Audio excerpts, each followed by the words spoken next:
روزہ افطارتے وقت کس طریقے پر دعا کرنی چاہیے اور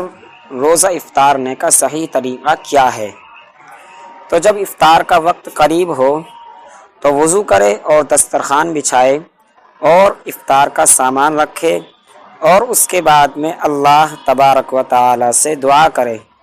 کیونکہ حدیث میں اس وقت کی فضیلت وارد ہوئی ہے کہ جب بندہ اس وقت دعا کرتا ہے تو اللہ تبارک و تعالی اس دعا کو قبول فرماتے ہیں۔ یعنی جب بندہ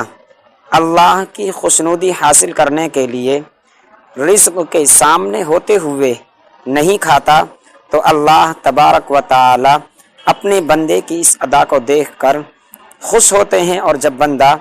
اس حالت میں دعا مانگتا ہے تو اللہ تعالی اس بندے کی دعا کو قبول فرماتے ہیں۔ اور حدیث کے اندر آیا ہے کہ اس دعا کو بھی پڑھ سکتا ہے کہ یا واسی الفضل اغفر لی، اور جب افطار کا وقت ہو جائے یعنی اعلان ہو جائے یا سائرن ہو جائے تو اس وقت دعا پڑھے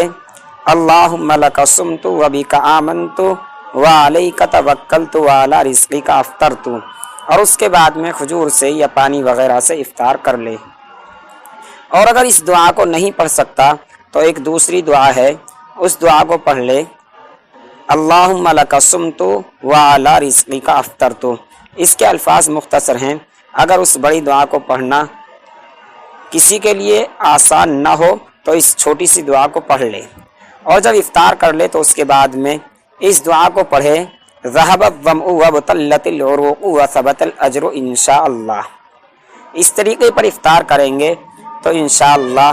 اللہ تعالیٰ کی رضا حاصل ہوگی، اور دعا کا اہتمام کریں گے تو اللہ تبارک و تعالی